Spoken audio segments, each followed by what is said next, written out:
Good evening, Mr. Bond fans, and welcome once again. We're going to be talking about a real oddity today in the form of Ian Fleming's The Spy Who Loved Me, and, well, I'll be getting into the details of why it's such an oddity, but broadly speaking, this is a James Bond novel not written from the perspective of James Bond at all. In fact, Bond doesn't turn up until the final third of the book, so the question right off the bat is, what does a James Bond book without James Bond in it all that much look like?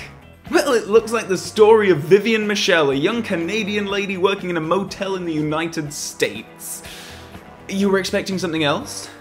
So the story is divided into 3 sections, the first section being titled Me, which is, not surprisingly, all about our new protagonist, Vivian. So, she's at this motel and she's reminiscing about her life and everything that brought her to this point, in between fainting because there's a thunderstorm and she gets electrocuted and stuff. So Viv passes out quite a lot in this story. It's almost as bad as Bond in 007 Legends.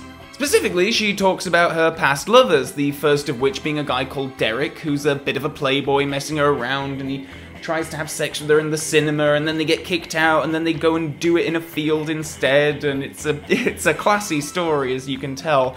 And then Derek breaks up with her, and then Viv moves on to a German guy called Kurt, who's very officious, and he gets her pregnant, and she tells him, and then he pays for her to go abroad and have an abortion. And I'm kind of paraphrasing all of these events because they take up a good chunk of the page count, and we get this in a hell of a lot of detail. One of the more interesting things, I think, about these relationship stories is how unpleasant and unsavory a lot of the details are. Fleming is definitely on some kind of agenda here with the explicit sexual stuff, and it's certainly not romantically presented. Viv is pretty much hating it, and she's in pain during the actual act, and the guys are just pretty horrible, the likes of which I don't think we've seen in these stories before, because it's a different kind of horribleness. It's like a domestic kind of vileness, which is, we're used to dealing with, you know, super villains and over-the-top adversaries, not slime balls and cretins that could exist in the real world, and do exist in the real world, like Kurt and Derek. Anyway, after all that, Fleming has suitably created a very sad portrait of Viv, and then we read that she left England, bought a motorbike, and went travelling around North America. She's currently working for a married couple, the Fancies, and they ask Viv to look after their motel until the owner, a Mr. Sanguinetti, can come to take the inventory and close the place down because the holiday season has entered. And thus ends part 1, and we go into part 2 titled Them. As Viv is minding the motel, a pair of crooks turn up by the names of Slugsy and Horror, and as their names suggest, they like to talk in a kind of old-fashioned 1930s Jimmy Cagney mob speak, which is just the likes of which we haven't heard since Diamonds Are Forever, and now that was a book that I didn't enjoy very much, so the idea that we're returning to that kind of thing here is really switching me off, and indeed there's even some callbacks to Diamonds Are Forever in this story, and that's not an association that I'm terribly ecstatic about. So Slugsy and Horror work for Mr. Sanguinetti, and they're being really vague and shifty about why they're even at this motel, and then things turn very violent. They start beating Viv, Slugsy's talking about how he's gonna rape her, they attack her, and it's all just very unpleasant to read for a few chapters.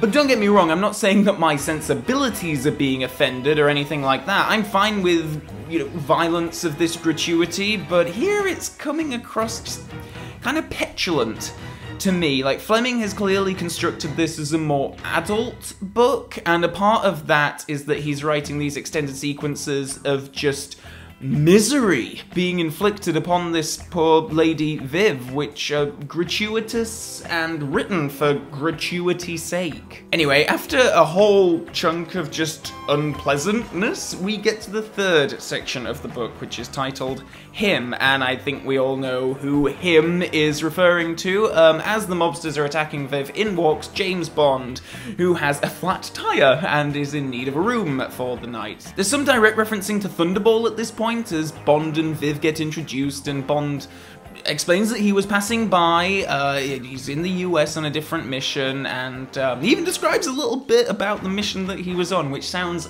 a hell of a lot more interesting than what we're reading here, but for some reason we're stuck at this sodden motel for the entirety of this story. The villainous scheme here is very simple and small-scale compared to other plots in the Bond series, which is especially jarring, coming off of the previous story where Bond had to prevent nuclear annihilation of a couple of major world cities, but okay, insurance fraud is pretty bad too. So, Slugsy and Horror have been hired to burn down the motel with Viv inside so that Mr. Sanguinetti can make a fortune on the insurance, and Viv would get the blame. They're gonna frame her. Again, I know I'm complaining about something that was very clearly the author's intent, so I get that we weren't supposed to be having a big stakes story here, but even for something where the stakes are smaller, deliberately so, I'm not loving it. So, sure enough, the mobsters set fire to the motel and Viv and Bond get into a bit of a battle with them outside, shots are being fired, and ultimately the villains crash into a lake in their car, and the heroes go back to the motel to shower. So Ian Fleming is not a man who I associate with eroticism in any way, surprisingly. But even then, even by his standards, the passages in this book where Bond and Viv are in the shower and he's trying to be sexy and erotic, and oh my god, they are just some of the most cringe-inducing things I've ever read. They're horrible, but I mean, after that, the pair, you know, have sex in bed, and then Viv wakes up to the horrific image of Slugsy outside their room, who then proceeds to try and kill the pair once again. He didn't die earlier on, and he's back. But Bond, you know, finally finishes the guy off. He just gets up and kills him. The pair sleep, and then Viv awakens the next day to find that Bond has left, and he's left behind a note.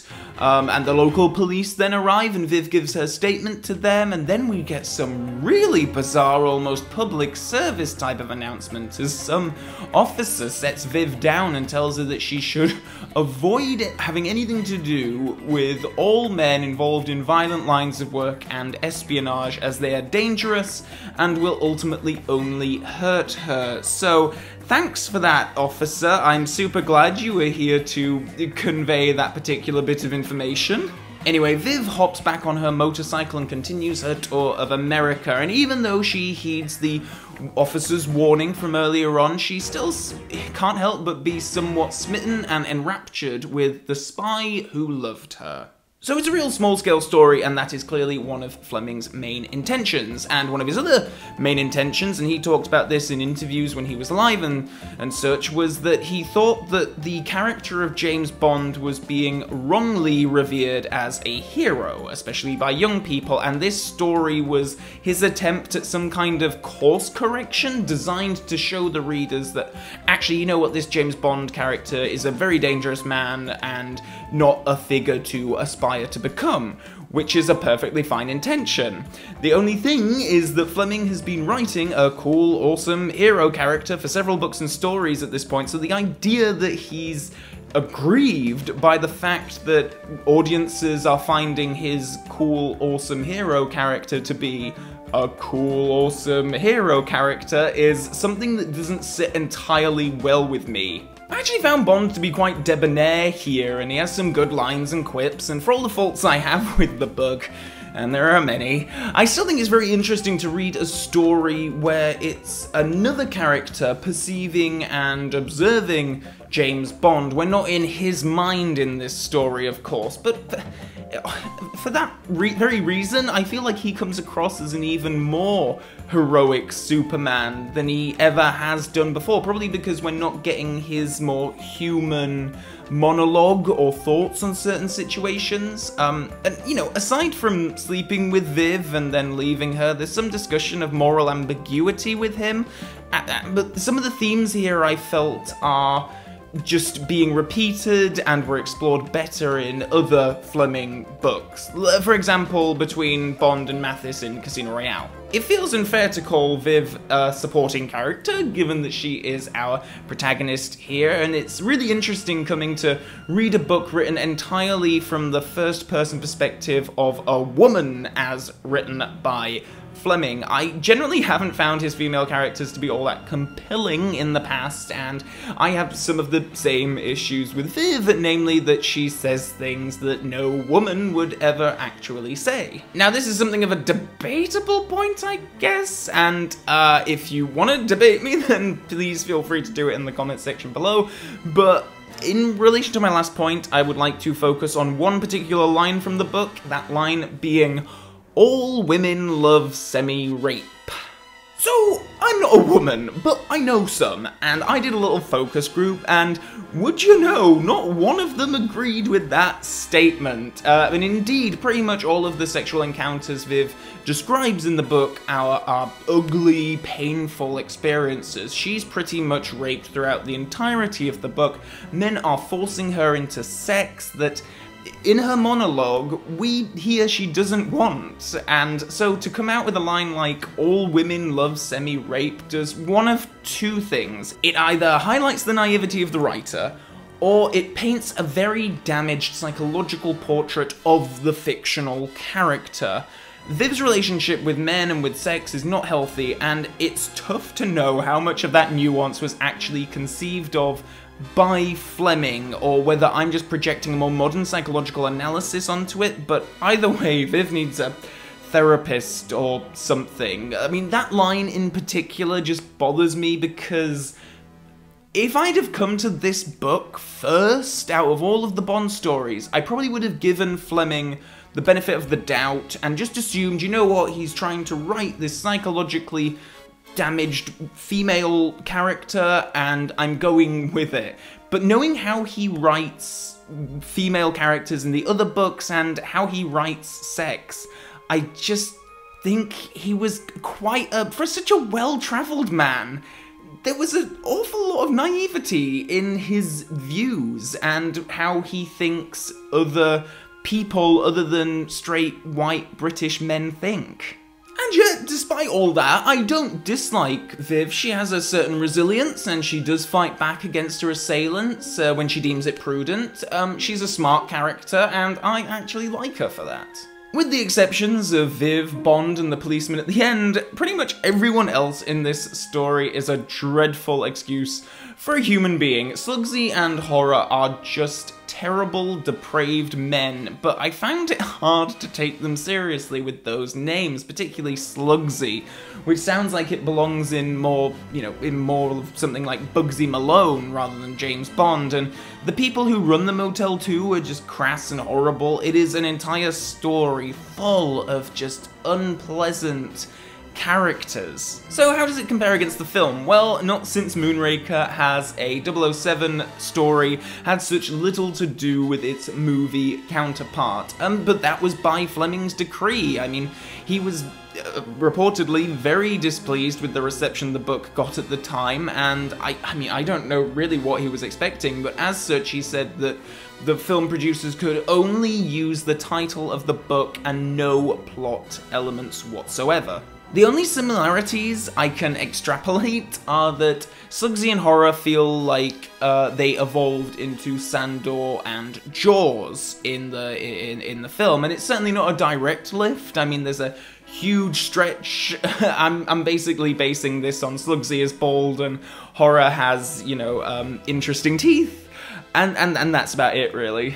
Maybe it's just because of the motel setting, but I was getting a real, Hitchcock Psycho vibe from elements of this story, and I got to thinking Hitchcock and Fleming had very similar impulses when it came to their creative works in this regard. Of course, Hitchcock didn't write Psycho, but he chose to adapt the book into a movie, and he did that after producing these huge Technicolor spy adventures like North by Northwest, and he deliberately chose to do something small and seedy and handle unsavory subject matter, very similar to Fleming. The difference is Hitchcock succeeds and Fleming doesn't. At least not for me, anyway. Experimental nature of the book aside, I just don't think it's either very good or very interesting. I've heard some positive voices from the fan community about this particular book, and if you want to hear a more positive voice, then I highly recommend checking out the James Bond Complex podcast and Jack Lugo's article for the James Bond Radio website. They're great reviews, and they certainly get a lot more out of this than I did. The Spy Who Loved Me feels like something of a culmination of Ian Fleming's malaise, I guess, during this time. I mean, though there were certainly parts of For Your Eyes Only and Thunderball that I enjoyed, one of them was a collection of short stories, and the other one was a story comprised of Ian Fleming taking bits and pieces from other people who he was collaborating with and making a story out of that. And then, of course, there's The Spy Who Loved Me, which is something completely different in its own regard, and I guess it was an important exercise for Fleming to have. I just don't find it that enjoyable. So I'm looking forward to things getting back on track with On Her Majesty's Secret Service. I hear it's one of the best in the series, and I'm really looking forward to reading it. For The Spy Who Loved Me, I'm pleased that Ian Fleming had the ability and the opportunity to produce something different, and I'm guessing that it blew away some creative cobwebs for him, so good for him. But for me, I would have infinitely preferred this if it had been shortened down to short story length and just included in one of the short story collections. I mean, you can cut out the first 2/3 of the book and just start the story when Bond arrives at the motel, and I think that that would be so much more enjoyable. There is just so much uninteresting stuff in this story, so many tangents that I just didn't care about. So yeah, you know what, when I come to ranking these books, it's going to be a race to the bottom between this and Diamonds Are Forever. So yeah, let me know if I'm in something of a minority here with my quite strong opinions on this particular story. I've seen in comments below people have been warning me about this. Some people even suggested, you know what, you can just skip it, you don't even really need to bother with it. But I'm a completist, I'm doing all of these in the order in which they were published, and I was looking forward to it. I was actually hoping to get more out of this than what I did. I was actually looking forward to something radically different, but it was just, it was a failed experiment for me. But nonetheless, let me know in the comments below how you feel about it, and we'll be back with On Her Majesty's Secret Service the next time. In the meantime, please, as always, feel free to check out my Facebook, my Twitter, my Patreon pages, and until next time, Bond fans, so long for now.